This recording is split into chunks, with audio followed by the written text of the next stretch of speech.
So the Nintendo Switch 2 is honestly an incredible piece of technology, and it's really when you hold this tablet-like system in your hand and get to play some of these games like Final Fantasy VII Rebirth and realize that this game with its huge open areas and having these beautiful high quality visuals are still able to work on this Nintendo system alongside these other next-gen titles like Stellar Blade and Resident Evil Requiem. It's just kind of insane that this is now on the same system that can play Mario and Pokemon. And so Nintendo and Nvidia definitely worked together really hard to make sure that this system was significantly more powerful coming from the original Nintendo Switch, and that it's much more capable of running some of these next generation games. But with all that, the system still isn't perfect, and today I want to talk to you about one of the small issues that I do have with the Nintendo Switch 2, and how Nintendo might actually be trying to find a solution to it, and if they do manage to make this work, it's actually going to improve the Switch 2 experience for a good amount of people. So what am I talking about? Well, the Nintendo Switch 2 already has support for a feature called VRR, or Variable Refresh Rate.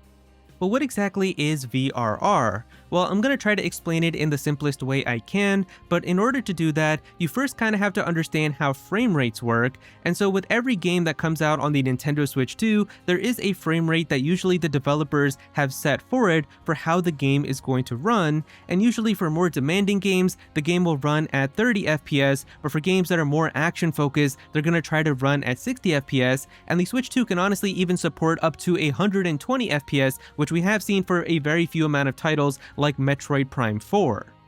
And really, the higher the frame rate, the smoother the game will feel. So right now on screen, I'm going to show you some 30 FPS footage that I have of me playing Final Fantasy VII Rebirth, and this is on my PS5, but you can see right here the game still looks pretty nice and it still runs pretty good. But now, this footage that you're seeing right now is my game running at 60 FPS, and maybe you can just kind of visually see it, but just in terms of the combat itself and just the way that the game kind of looks, it definitely feels like it's a little bit smoother, and that's kind of the difference in the frame rate. And you probably experienced this as well if you've gotten some of the older Switch 1 games on the Nintendo Switch 2 with their Switch 2 editions. The most recent ones with the Xenoblade games, Xenoblade 1 looks incredible now in 4K 60 FPS, but if you've experienced some of the other games like Breath of the Wild and Tears of the Kingdom, or even Pokemon Scarlet and Violet, then you know that the games feel much smoother and they run much better. That's really kind of due to the improved frame rate.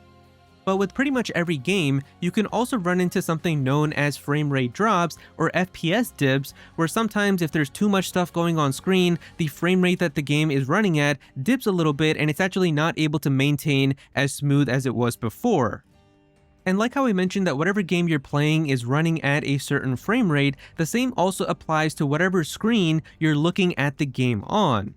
Every TV or monitor supports up to a certain frame rate or FPS, and it's usually categorized by something known as Hertz or Hz, and for most TVs, they usually cap at 60 Hz or 60 FPS because that is what a lot of games run at their maximum. But if you do want to experience a game in 120 FPS, then your TV or your monitor needs to be 120 Hz or higher so that it can actually display the game in that type of frame rate.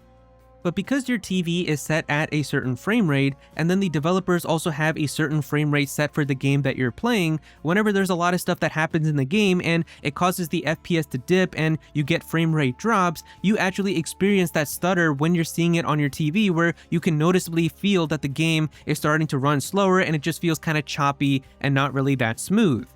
This is where VRR comes in. VRR runs at a variable refresh rate, and because of that, it can take off the lock for the set frame rate on your TV and then have a dynamic frame rate from a certain range from 30 all the way up to 120, and whatever game you're playing, it's gonna stay at that frame rate. But whenever you do get frame rate drops and stutters, the TV frame rate will also kind of dip a little bit to maintain a smoother gameplay experience, and then when the game is ready to catch back up again, it'll do so with your TV as well, and the frame rate dip will not be as noticeable. Now, VRR is not a magical fix for all frame rate drops either, and it's still the most important for the developers to actually optimize their games and make them correctly so that they don't have frame rate drops in the first place, but it's really just there as a technology so that if you do get an FPS drop, it tries to make it not really be as noticeable as you're playing the game by dynamically changing the FPS with the drop and then trying to have it smoothly catch back up so that it doesn't feel as stuttery and choppy for you when you're playing the game. Now, believe it or not, but the Nintendo Switch 2 already supports this in handheld mode, as even if you look on the Nintendo website, you can see right there that it mentions that the screen is able to do VRR, and that's why if you do play a lot in handheld mode, whenever there are FPS dips in certain games, you're actually going to notice that it doesn't really feel as bad compared to if you experience that same thing when you play the games in docked mode, and that's because VRR is not supported when the Switch 2 is docked. This is why with like some games, and I especially remember this with Donkey Kong Bonanza, whenever I played this in handheld mode and there was a lot of stuff happening on screen and the FPS would drop, it really didn't feel as bad compared to when I played the game in docked mode, because whenever there would be FPS drops and there's definitely a few boss fights where you can remember the game getting very stuttery, I do remember that it wasn't really the best experience to play on the TV. Now, before the Nintendo Switch 2 did come out, it actually did mention on their website that VRR was supported in docked mode, but then it got removed from their website right before the Switch 2 released, and then Nintendo did confirm that they don't have VRR compatible right now with the Switch 2 in docked mode. But then it got really interesting when people discovered that if you take a Steam Deck and then connect it to the Nintendo Switch 2 dock, whenever you play Steam Deck games on your TV, those games actually do support VRR. So it's not like the dock isn't capable of it, because we can literally see that when you do connect a Steam Deck, it is able to do VRR, but for some reason, Nintendo has it disabled at the moment for the Switch 2. And really the most likely scenario for why this is happening is because the Steam Deck is built on AMD architecture. AMD's engineers have already figured out a way to take the USB-C signal from the Steam Deck and output it with VRR when you display it on a different monitor or a TV. But Nintendo has designed the Switch 2 in collaboration with Nvidia, and when it comes to Nvidia and VRR, VRR is really just supported on Nvidia's biggest graphics cards and GPUs, where all of them have either HDMI or DisplayPort, so they never really had the need to have anything with USB-C, but that is something that's going to happen now with the Switch 2, because the Switch 2 literally uses USB-C when you dock it into your dock, because it takes that USB-C from the bottom of the system and then converts it into a DisplayPort signal, which then gets outputted into HDMI on your TV or monitor. And so because of that, Nvidia doesn't really have any technology at the moment to take a USB-C signal and still have VRR compatibility with it and bring that over to DisplayPort and then output it to HDMI on your TV. But the good news is that it seems like Nintendo may have not yet given up on the dream to have VRR work for the Nintendo Switch 2 in docked mode, as this new job listing was posted just a few days ago, and we can see right here that they're asking for a senior engineer in display technologies, and it really gets interesting when we take a look down here and see the stuff that they're asking for, as it says understanding of display standards and specifications such as HDMI and DisplayPort, and then it also says down here knowledge of display technologies such as HDR and VRR. So this is definitely a pretty high paying job too, it's close to almost $300,000 as you can see right here, and they're really asking for a senior engineer and somebody who really is kind of familiar with all of this type of stuff. So it seems like that they are still very much looking into this and trying to figure out how they can have this work on the Switch 2 in docked mode, and really if somebody's able to get this job and figure this out, it could really improve the gameplay experience for a lot of Switch 2 games, and it could be a ton of fun.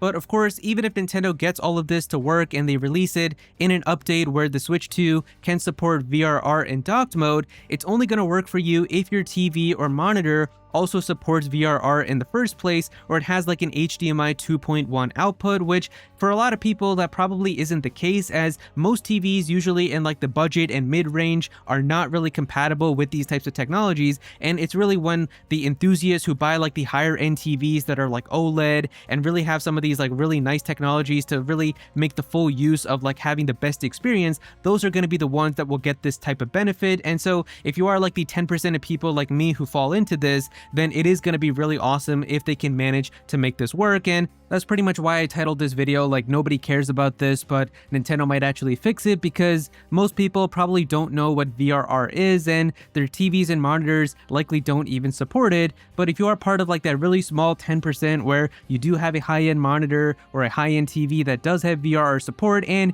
you're kind of a tech nerd like me who is kind of into these technologies and these types of things, and you know what this could do if it could actually happen, then it definitely can excite you. And so yeah, hopefully Nintendo does figure out a way to bring VRR to the Switch 2 in docked mode, and they can release that in an update, because that would make me very happy, as this is just one of the very small issues that I have with the Switch 2 currently. And I know it doesn't affect like 90% of people, because unless you are a very small tech enthusiast like me, where you do have these higher end devices that can have these types of features, it really isn't going to make a difference for you either way. But yeah, if you guys enjoyed the video, definitely be sure to click that like button and also subscribe to the channel as well. I'm definitely going to have some more videos talking about Nintendo, so be sure to subscribe so you don't miss out on that. Comment down below and let me know what you think about this. Do you have a TV or monitor that supports VRR? I'm actually very curious to know how many of you guys do, so that I can see how many people would get the improved experience if they can manage to make this work. But yeah, if you don't have anything else to say, just comment your favorite emoji down below for some engagement. I would really appreciate it. Go follow me on Twitter at Aero so you can be featured in videos, and also join my Discord server as well. We've got a bunch of people in there who are always talking about Pokemon and Smash Bros and Nintendo, so definitely be sure to join that. But yeah, that's pretty much it. Thank you so much for watching.